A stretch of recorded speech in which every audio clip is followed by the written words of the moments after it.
How's it going, everybody? Today we're doing a little something different. I know I say this quite literally every video, but I mean it this time. Instead of doing a generic, not really generic, but a more normal type of review, as you can tell by the title, I decided to Nuzlocke Pokemon Red.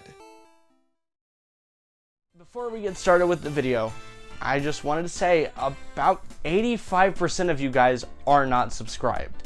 Now, for a channel my size, that's not that many.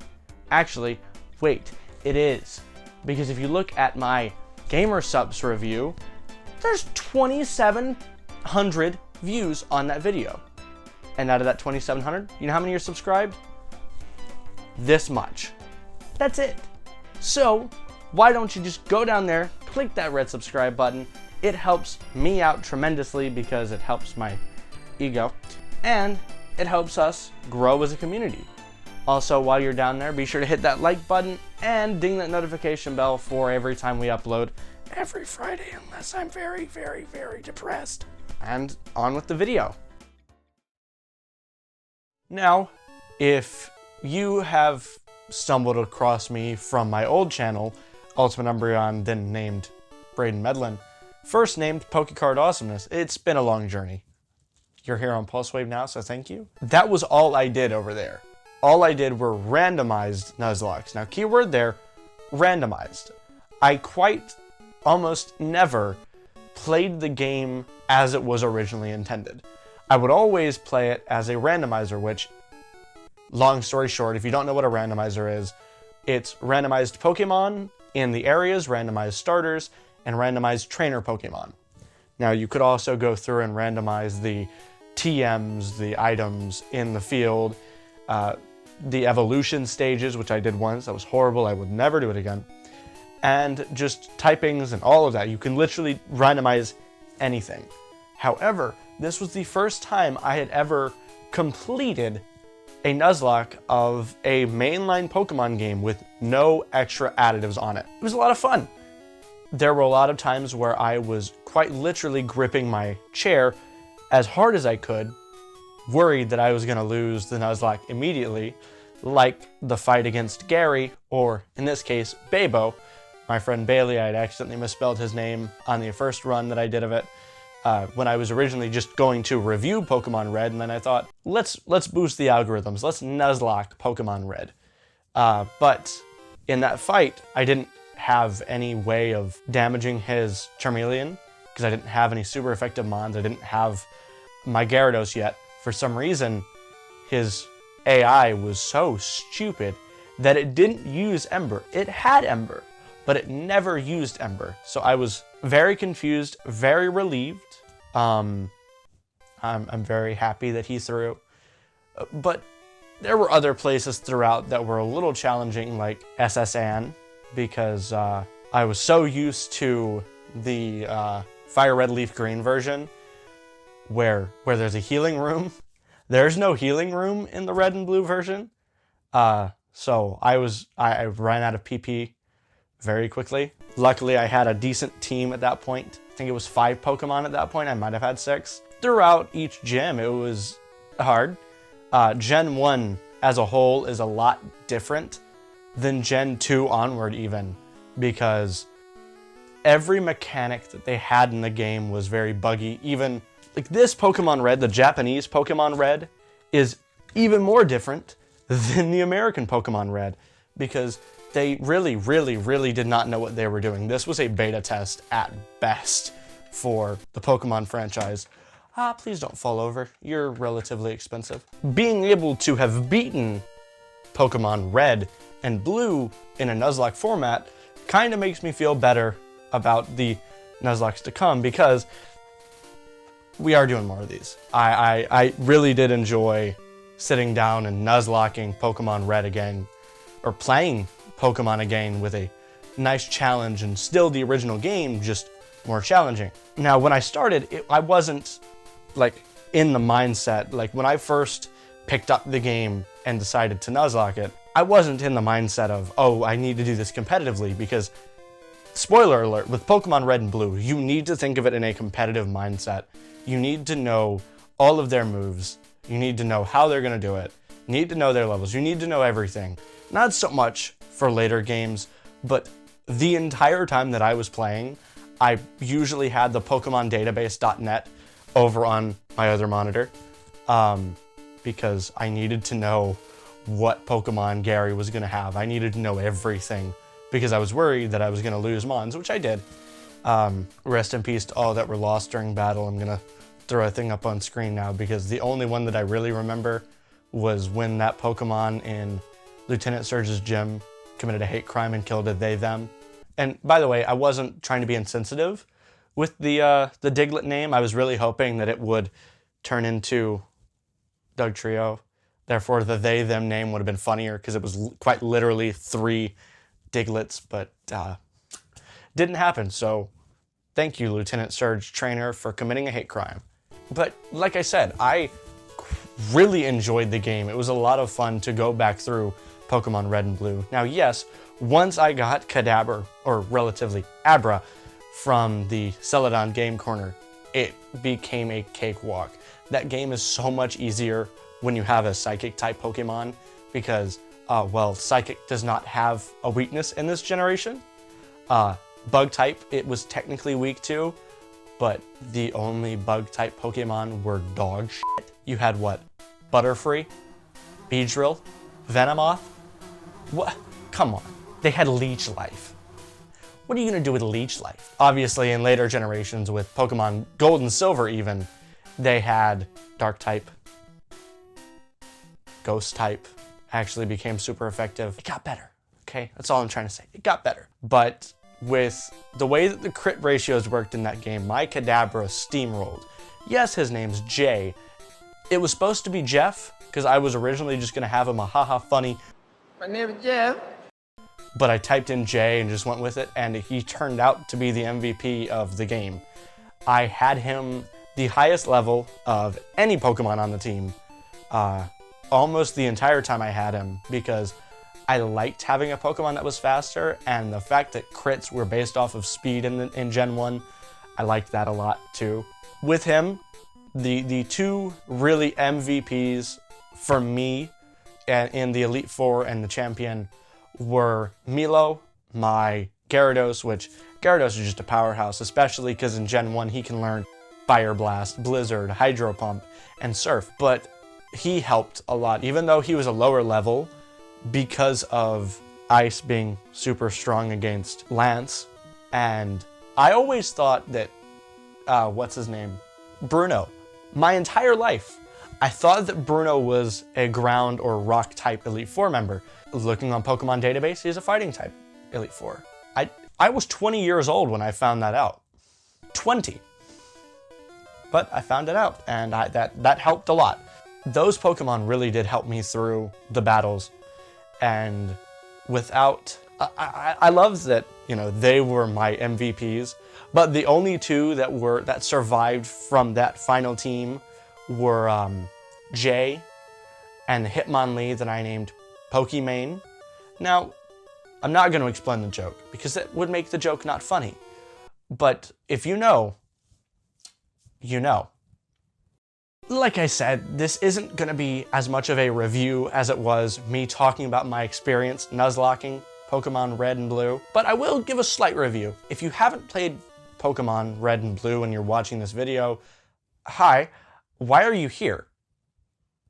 Like really, like who goes to, I tried Nuzlocking Pokemon Red and thinks, this guy's going to give me a great review of the game. I don't know what a Pokemon is, but he's going to help me. But if you don't know what a Pokemon is, hi, I guess I'm here to help you. Pokemon is a craze that started in the late 90s that took over the world and is still the #1. It is the #1 money-making franchise in the world and has been near and dear to my heart my entire life. Quite literally, that is the only thing that has kept me sane for these past few years, if you couldn't tell by the Pokemon posters and the Pokemon plushes behind me. Pokemon's great, but you start off as this kid, shows up in a town with just his mom, no idea who his dad is, and you go through, try and be the best who ever was Best, yeah, that's the lyric, right?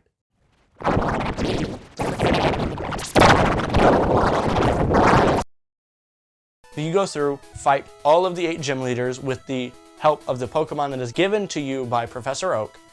And you have to fight all of the 8 gym leaders and the Elite Four while trying to compete with your rival and stopping an evil organization from capturing all of the Pokemon in the world and killing them. With all of that, it was a lot of fun. It is a very basic storyline until you get up to Black and White, where it is literally, we'll get there. We'll get there and I will explain the story of Black and White, because Black and White is actually like, holy shit. Like I was saying earlier, I wasn't going into this game with a competitive mindset. I wasn't picking Bulbasaur because, effectively, he is the best starter for all of Generation 1, because whereas Charmander is weak to the first 2 gyms, Bulbasaur is not weak to the first 2 gyms. In fact, Bulbasaur's strong against the first 2 gyms. And you might be thinking, oh, but Brayden, Squirtle's also strong against Brock's gym. Yeah, but he's not strong against the 3 that come after it. You got Misty. Misty's a water type. Ooh, cool, type neutral. Then Lieutenant Surge and Erica, they're super effective. He don't take that. He don't take none of that. You know why? Because by the time I got to Erica, I had Kadabra, and Kadabra just steamrolled. But hear me out. I don't have a plush of him for just any reason. This is my favorite starter. I love, out of Gen 1 anyways. I wouldn't say he's my favorite starter overall, but Gen 1 Bulbasaur is quite easily my favorite starter. Not, again, because of the competitive aspect. I just like him. Look how happy he is. He's giving a wink. Look at him. I realized as I was rolling up to fight Gary at the end of the game, or Blue, or Babo, or whatever we're calling him in this review, I realized that my team was quite similar to what his was going to be, minus Executor, Charizard, and Pidgeotto? No, I had a Pidgeotto. It just died. But I had the Gyarados, I had the Kadabra, which evolves into Alakazam, but I don't have a link cable. Yes, I've got a copy of Pokemon Blue that I could have just traded over, but I don't have a link cable to plug into my GameCube. It's a long story.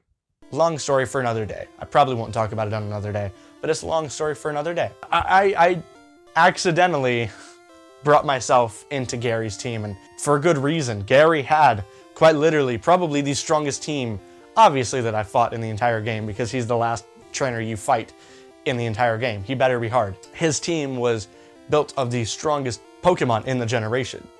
Gyarados, like I said, has great type coverage. Kadabra is Kadabra. It's super fast, super strong, because crit ratios are determined by the speed of the Pokemon. Plus, in Generation 1, crits do double damage instead of 1.5 times like they do from Gen 2 onwards. And it's just, there's no weaknesses. Kadabra just wins. And I really genuinely only got Kadabra as a joke. That's why his name would have been, my name is Jeff. But he worked. Jay took over my playthrough and helped me so much. And without him, yes, I lost everybody except Jay and Pokemon Feet compilation. And I think like 2 other Pokemon in my box that I just did not care enough in the world about. They helped. I had a relatively decently balanced team, with Bulby being like level 42, Milo being like 44, 45 by the end of it, and Kadabra being like level 50 by the end of it, 55. Up until the Elite Four, I was trying to, anyways, level them up equally, but in Gen 1, unless you catch 50 Pokemon and get that EXP all, level gain is one of the worst things I've ever experienced. Now, is it because I'm used to Gen 8 level gain, in that even if you catch that started in Gen 6, when you catch a Pokemon, you get experience from it. In Generation 1, you can kill 100 Pokemon and gain like a level. It's kind of obnoxious, but later games fix it, and I'm not going to harp on it too much now. I will say, going back and going through how busted the game's mechanics properly were, and how everything was kind of busted and kind of could be done a lot better, I'm kind of glad I didn't play the Japanese version, because all of the issues that I had with American and, well, global Red and Blue were definitely not fixed. It wasn't even thought of because they were worse in Japanese, red and green even. I realized that we've come a long way since then. Obviously, no running shoes. I'm just not even gonna bitch about it because people have already bitched about it. People are gonna bitch about it forever. You get the bike in the third gym. That's not too bad. Trust me, it could be way worse. You could just not have a bike the entire game. I'm not complaining about having a bike by the third gym at all. Do I recommend anybody else go out and restart playing through all the Pokemon games, Red and Blue? No. No, I do not. Am I going to tell you guys now where I think you should start if you're starting up playing Pokemon for the first time ever? Or playing it again for the first time? No, because then I wouldn't have all of these other videos to do. Like, I wouldn't be able to make videos about any of these other games. So why would I tell you now, but I can tell you in, could be one video. I could tell you to start at Generation 2. I could tell you to start at Generation 8. I don't know. I'm going to wait until I do all of those videos so I can bring myself back into the mindset of this is where you should start. Because I don't know. I don't know how you work. I don't know you. And I want to make more videos. So, get bamboozled. All that to say, I did enjoy my time with Pokemon Red and Blue. If you want to play it again, go ahead. It is still fun, still extremely busted from when I was playing it as a kid, but it is, again, still fun, and I do recommend you play it at least a little bit. If it's your first time jumping back into it, I wouldn't say start here. I'd say start with another one and then realize where we came from. If you don't like me at my Pokemon Red and Blue, you don't deserve me at my Pokemon Diamond and Pearl. Fight me, they're the best ones. Then, do as you please. Am I excited that Generation 4 is getting remade and coming out at the end of this year? Yeah. Am I gonna bitch at people for playing Red and Blue? No, that's stupid. Why would I? Thank you guys so much for watching. I hope you liked the new sort of style of video. I'm gonna try and do more of these, not scripted, just going off of the ideas that I remember in my head into the camera and then doing everything around it. I like doing these more because it feels more personal. If you guys don't, just let me know in the comments. It's fine. I know how to take criticism. But if you guys did like it, let me know by liking the video, subscribing like me earlier in the video without a beanie on said. And if you have things that I could do better with these type of videos, be sure to leave them in the comments below. Again, I can take criticism, I can take hate. Come on. Bring it on!